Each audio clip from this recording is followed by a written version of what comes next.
Coucou les amis, bienvenue sur mon channel Tarot Reading.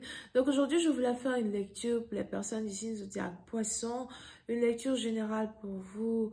Merci beaucoup de bien vouloir vous abonner à mon channel massivement, partager mes vidéos et si vous avez besoin d'une guidance privée avec moi, les informations sont sur mon site de réservation. Je vous invite à cliquer sur le deuxième lien qui est dans mon commentaire juste en bas de cette vidéo et retrouvez-moi sur mon site pour votre réservation, ok? On va donc commencer. Voyons voir ce qui se passe ici avec les poissons.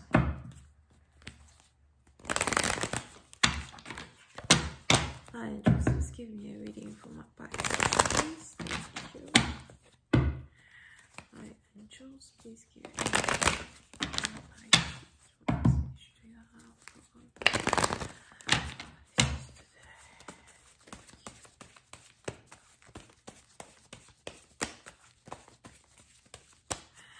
Les poissons, les anges me disent calme et agonie. Calme et agonie. What the hell? Vous dites, il est probable que si vous n'êtes pas encore marié, il est probable que vous êtes ici en train d'aimer quelqu'un dans le silence. Vous aimez quelqu'un en secret. Vous ne pouvez pas réellement dire à une personne que vous êtes amoureux, amoureuse d'elle. Pour une autre partie d'entre vous, par contre, si vous êtes marié, il y a un calme et une agonie dans votre mariage. Le silence d'une personne vous tue. Les non-dits vous tuent. Le regard d'une personne vous tue. Ou d'autres, il est probable que vous avez ici quelqu'un qui ne vous regarde plus ou encore quelqu'un qui veut divorcer et se séparer. C'est peut-être aussi vous qui voulez divorcer ou séparer et il est probable que vous n'arrivez plus à dire à quelqu'un ou vous n'arrivez pas à dire à quelqu'un que vous voulez partir, que vous voulez divorcer, que vous voulez vous séparer et il y a une agonie qui vient avec cela. Pour une autre partie d'entre vous, il y a aussi un problème financier qui est en rapport avec une séparation. Si jamais vous voulez divorcer, il est probable que vous vous préoccupez de vos finances, vous vous préoccupez de votre travail, ou encore vous vous préoccupez de tout l'argent que vous avez investi dans un mariage, investi dans une situation. Pour une autre partie d'entre vous, vous êtes très sécrétif, vous ne parlez pas beaucoup. Vous avez cette habitude-là d'observer les autres, d'observer ce qu'ils font, d'observer ce qu'ils disent. Et vous voulez beaucoup plus protéger votre vie privée, votre intimité, vos finances. Mais vous voulez aussi protéger vos pensées parce que vous vous dites que si les autres savent dans un certain sens ce que vous pensez, ils vous verront d'une manière différente.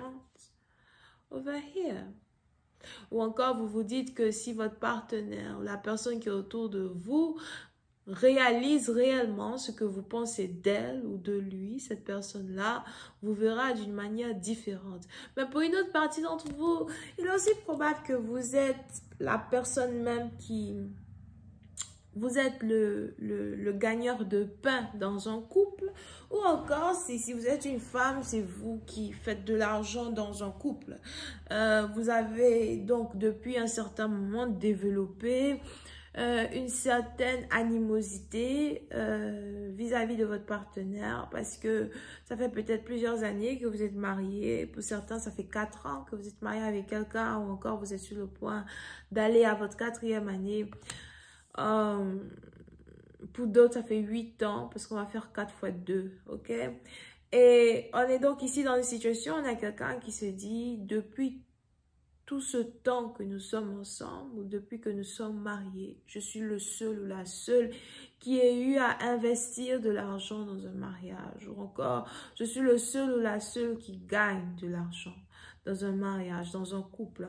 Et pour une certaine partie d'entre vous, on a ici quelqu'un qui commence à en avoir assez d'être le seul à dépenser, d'être le seul à investir.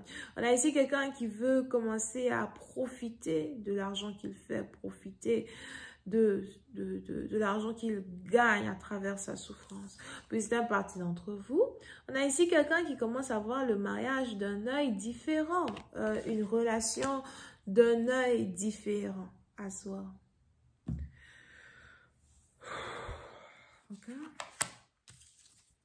Et il y a donc une trahison.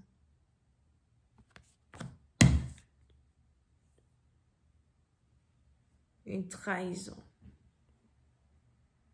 La rupture d'un contrat, la rupture d'une promesse.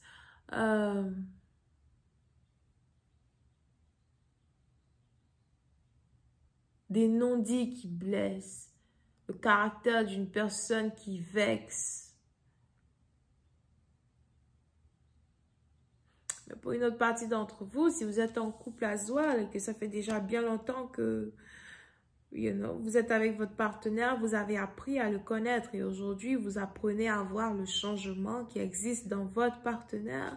On a ici une femme sûrement ou un homme, I don't know, mais on a ici quelqu'un qui pleure en voyant le changement d'un partenaire. Tu as tellement changé. Tu n'es plus celui que j'ai aimé ou celle que j'ai aimée. Tu n'es plus celui ou celle que j'ai épousé. Ton amour pour le matériel est devenu beaucoup plus fort que l'amour que toi et moi nous avions partagé dans le passé. Mais qu'est-ce qui se passe? Pourquoi les choses sont en train de changer dans ce sens?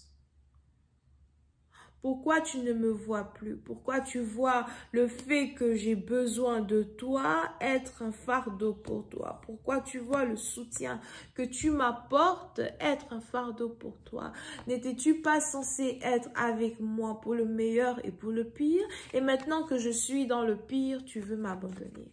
Maintenant que je suis fatiguée, tu veux m'abandonner. Tu coupes mon cœur en deux et tu m'arraches l'autre partie de mon cœur.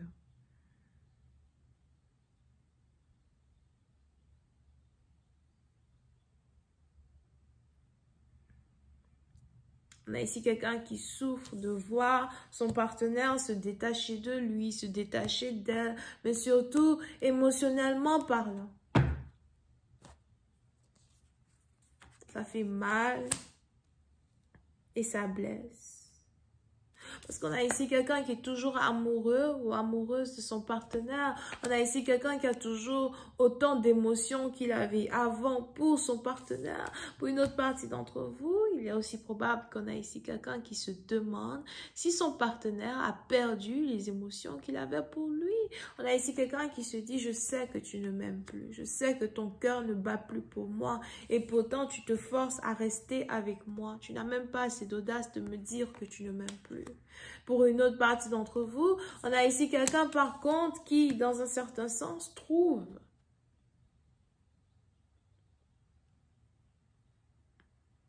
peut-être que son partenaire est amoureux de quelqu'un d'autre. Aimes-tu quelqu'un d'autre? Me trompes-tu? As-tu des fantasmes pour une autre femme, pour un autre homme? Mais qu'est-ce qui se passe? Je vais continuer cette lecture sur Vimeo pour tous ceux qui sont intéressés. Je vous invite à cliquer sur le premier lien juste en bas de la vidéo dans mon commentaire pour avoir accès à la suite, ok, de cette lecture. Pour les autres, si vous avez besoin d'une guidance privée avec moi, n'hésitez surtout pas à cliquer sur le deuxième lien qui est dans mon commentaire. On a donc les vierges ascendants, les verseaux, les gémeaux et les scorpions. Bisous, bye.